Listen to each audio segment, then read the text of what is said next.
Nous connaissons l'écrivain brillant qu'est Emmanuel Carrère. Ses livres se sont imposés au fil du temps dans le paysage littéraire français. Ils témoignent tous d'un état du monde, d'un état de notre société. Car pour Carrère, que ce soit avec La classe de neige, L'adversaire, Limonov, d'autres vies que la mienne, ou plus récemment encore avec Yoga, l'importance du récit se situe dans la volonté de raconter ce qu'il perçoit du monde, mais aussi, et peut-être surtout comment lui, l'homme qu'est Emmanuel Carrère, compose avec ce monde. Carrère, l'écrivain, soulève des questions qui fleurent bon le cinéma. Par exemple, comment fiction et reportage dialoguent. Ou encore, comment le mélange des genres invite le public à se soustraire à une réalité qui, après avoir été filtrée et essentialisée, se reconstitue dans les livres au fil des mots.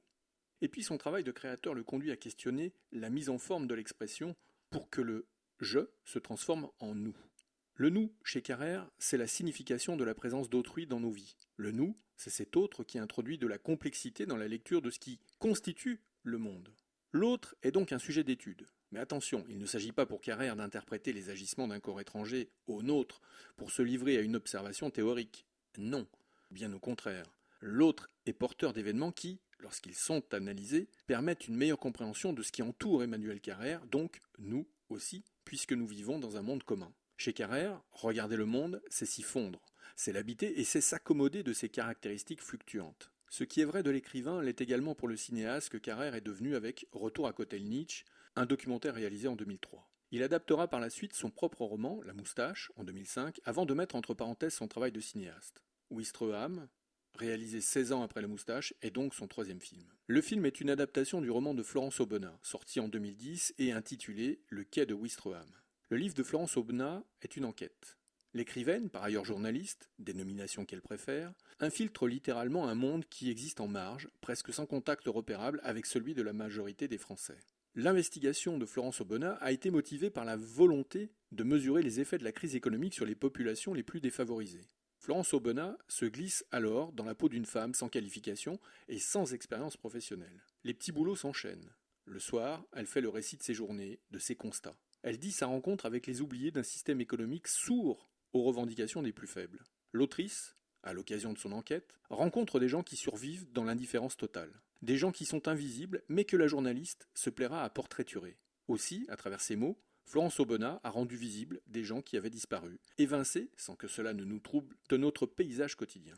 Aubenas, avec son livre, a réussi à redonner de la visibilité à des individus que la société a rendus transparents. On comprend tout de suite ce qui pouvait intéresser le cinéaste. Car le visible, chez Carrère, c'est ce qui vibre, ce qui palpite, ce qui vit.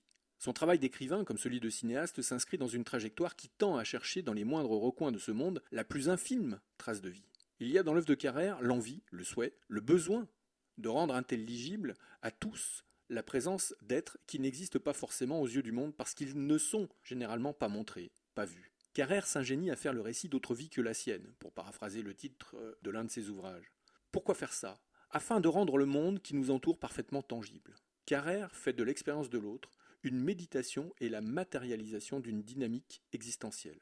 Pour que cela fonctionne, il faut toutefois veiller à demeurer précis dans la description du contenu qui fait en partie l'œuvre afin que la véracité du propos ne soit pas remise en cause par les protagonistes de ces récits. La mise en pratique des intentions premières qui motivent le film se doit alors d'être précise et limpide. Dans Ouistreham, elle relève d'une question éthique qui définit les contours de la plausibilité de situations filmées, toutes assignées à la réalité qui permet l'éclosion du véridique. La réponse formulée par Carrère conditionne donc toute la mise en scène du film. Et puis des partis pris très précis. De la distance, de la pudeur, ne pas insister sur les mots pour s'attarder sur la dynamique des corps à l'écran, s'attacher à recueillir la singularité des expressions corporelles, des rictus, des regards, de la simplicité. Une absence apparente de mise en scène qui, paradoxalement, traduit un questionnement omniprésent sur la nature du cinéma et son pouvoir de captation et de restitution des choses. La mise en scène est donc là, tout le temps. Le cinéaste est au diapason des propositions de jeu formulées par les comédiens professionnels, Binoche, Pupin, Delancsin. Carrère s'adapte, Carrère s'ajuste. Le cinéaste filme aussi la trivialité, l'évidence d'un conditionnement qui manifeste la présence d'une humanité qui s'invite en des lieux où la considération de l'autre a disparu. L'effacement de la mise en scène apparaît alors comme le reflet de situations ordinaires qui, dans leur traitement filmique ou dans ce qui résulte de l'interprétation des comédiens, se transforment en actes extraordinaires. Pour obtenir un résultat qui évite l'écueil d'un voyeurisme déplacé, et le film y parvient à chaque instant, il faut de l'attention, de la précision pour que s'expriment conjointement les émotions, la lassitude, la pénibilité, la souffrance. Il faut de l'humilité aussi. Il faut savoir faire acte de déférence, savoir s'effacer pour, finalement, être encore plus présent. Car le cinéaste est bien là, toujours. Dans Ouistreham, certes, le matériau originel autorise ce traitement singulier, il a fallu transformer des individus bien réels en personnages sans les trahir. Pour y parvenir, Carrère combine plusieurs espaces dans lesquels s'extériorisent et se caractérisent les personnages du film. Le professionnel, le familial et l'intime. L'univers se construit par petites touches, en même temps que la crédibilité des situations s'enrichit du mélange homogène constitué par le jeu proposé par des comédiens professionnels au contact de comédiens non professionnels. La pudeur, la distance, la délicatesse du propos et des images se vérifient aussi dans l'alternance de plans intimistes et de plans où se perçoit la présence du communautaire. Les invisibles font bel et bien partie de notre monde, ils existent. Le film est par définition une création collective. Ouistreham en témoigne à chaque minute. Carrère n'est jamais seul. Il se laisse traverser et même gagner par les propositions de jeu, par les intonations, par les gestes de ses comédiens professionnels ou non, et par des images qui restituent une authenticité permanente en établissant des liens entre les différents espaces parcourus et les personnages du film. Cette mise en retrait volontaire de la technicité du cinéma entre en écho avec certaines intentions de mise en scène qui rejoignent les traits caractéristiques de l'œuvre littéraire d'Emmanuel Carrère. Respecter le réel dans son ontologie, ne pas tricher en dissimulant la nature véritable des lieux, respecter le tiers qui donne accès à des émotions ou à des expériences étrangères à soi. De la pudeur, disions-nous.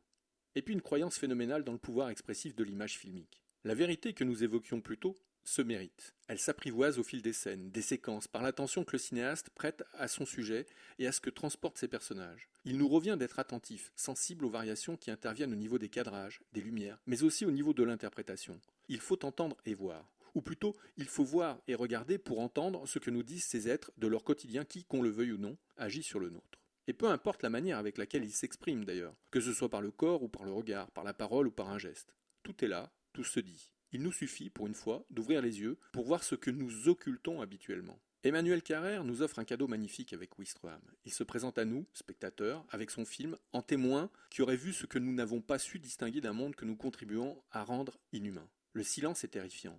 L'absence de visibilité aussi. Le film parvient même à représenter les ruptures qui distendent le lien qui devrait nous réunir. Mieux, le film réussit à identifier les éléments nécessaires au maintien d'un sens commun, nécessaires au rétablissement d'une humanité dont nous avons oublié l'importance. On peut alors mesurer la préciosité de Ouistreham dans ce que le film nous donne à voir et nous donne à penser en saisissant l'essence d'un ordinaire dans lequel l'autre tient une place primordiale.